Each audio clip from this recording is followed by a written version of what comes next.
Basically, after going through the chartered course of the church in education by President Clark, which I'm sure you're familiar with, we decided that the charge to church education was not to teach either about the Scriptures, from the Scriptures, or with the Scriptures. We thought, to teach the Scriptures. And that's what he said. And so we decided that what you really did is you took a Scripture block and then did exactly the same thing. But now, instead of one concept being the heart of your lesson, a Scripture block. And we call it sequential Scripture teaching because we start in Genesis and end with Malachi. You start with Matthew, end with Revelation. We think there's some wisdom in the way the Lord put it together, and therefore we ought to follow, basically, that outline. So, as you can imagine, that presents some interesting challenges. I used to call it the D&D teaching approach. It's dazzle the darlings. You know, you come in, you tell a story, you get them laughing, you get them crying, so on. That is really a much easier way to teach. And I'm not putting that down because there are places for it. You come in with a fireside with 300 kids between 12 and 18, it's just like 300 tigers, and if you're not feeding them raw meat, they're going to eat you alive, you know, and so... But in the classroom, we're asking you to teach the Scriptures, and that's a very different thing indeed. In fact, we have some teachers still in the system who say it can't be done. You cannot, for 50 minutes every day, 5 days a week, keep the kids in the Scriptures and keep them happy. We're finding more and more teachers who say, oh, yes, you can. In fact, one of the surprising things that came about when we went to this approach and said, this is now our philosophy of teaching, I heard from all over the system, and I had not anticipated this, that teachers said, when I'm in the Scriptures and teaching them effectively, my discipline problems disappear. Nearly disappear. But definitely go down. It's, in fact, I talk to seminary teachers, well, I talk to seminary teachers too, but I talk to seminary students everywhere I go. About that age, you go to seminary, how do you like your teacher, how do you like your class? You know what the two most common complaints about seminary are? Boring Mickey Mouse. They want meaningfulness and they want it to be interesting. So, our purpose today will be to look at specific techniques that effective teachers use when they're teaching the Scriptures.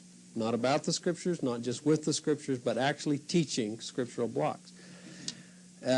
I've developed these by watching teachers.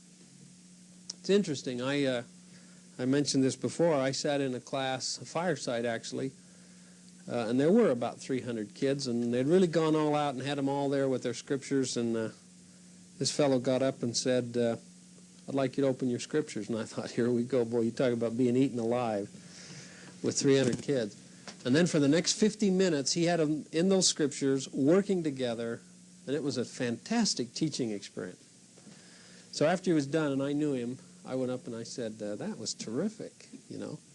Let me ask you a question. What were you doing that made that so good? And you know what he said? I've asked it a lot of teachers since, and I've heard this over and over. I don't know. I just do it. So I deliberately set about some time ago to watch effective teachers and start identifying the skills that they're doing and trying to articulate them. And as I start going through these, you will say to yourself, I'm sure, oh yeah, I do that. Most of you will be doing it in whatever teaching setting you've had, mission field or whatever. If we can get through this far, let me group these into three main groups. The first I call ponder and probe skills. Okay. Now let me quickly run through some pretty fundamental kinds of things, because I've learned that you don't take anything for granted, especially with a sophomore. Not ever. And especially if you turn your back on them. So let's look at the first one. And our first subheading will be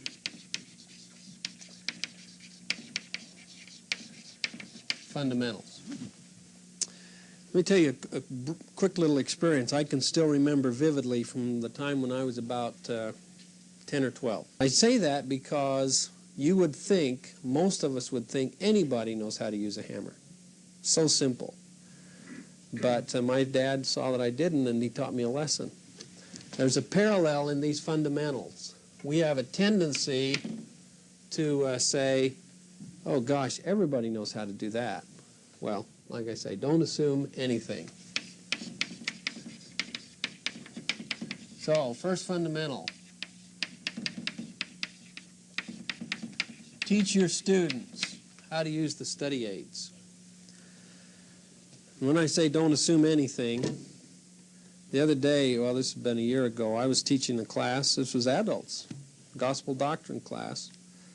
And we were in the New Testament, and I said, open up to Matthew, and we were, I think, in chapter 5. And I said, look at verse 5. Notice the third word there. See that little A? Let's go down and see the footnote on that, the cross-reference. And I heard a sister in the third row lean over to her neighbor and said, is that what those are? Now, I assumed everybody in my class could hammer because they were adults. It was the wrong assumption. And it's amazing to me, I've got a guy, I teach gospel doctrine now in my ward. I've got a footnote can do. Look at Genesis chapter 6.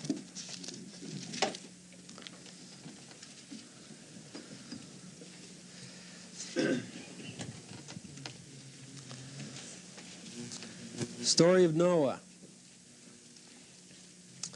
Building the ark. Look at verse 16. It's describing how he's going to make the ark after he says it'll be 300 cubits. He says, a window thou shalt make to the ark. Now there's one footnote in that verse. Did you just take a look what that footnote is? Yeah, did you hear that? That's one of the things we're after when we teach the scriptures. It's what psychologists call the aha experience. And incidentally, that's one of the best ways to know you're effective in the scriptures is when you hear your kids doing that.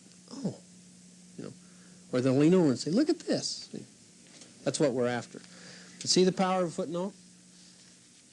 I got the equivalent of a master's degree in New Testament at Pepperdine University, which is the Church of Christ school.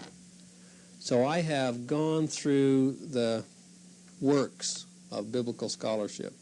I've seen all the concordances, I've seen the Bible dictionaries, I've worked in them.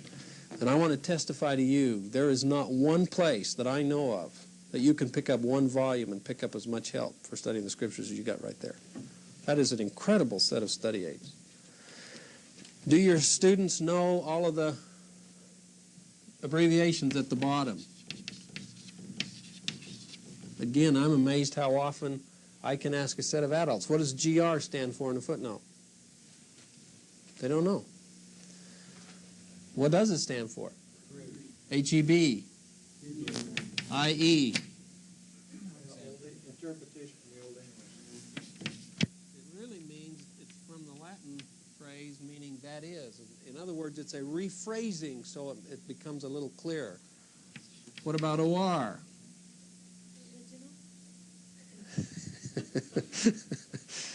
No? Good guess. Great guess.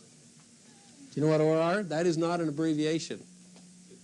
It means or. It's an alternate reading if the archaic English is not particularly good. TG? BD. Good. Now, let me give you another example. This happened with a group of seminary teachers just about 6 months ago. If you have your triple combination, let's go to the index and look up Jared. Okay?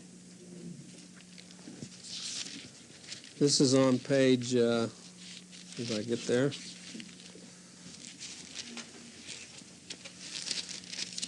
172.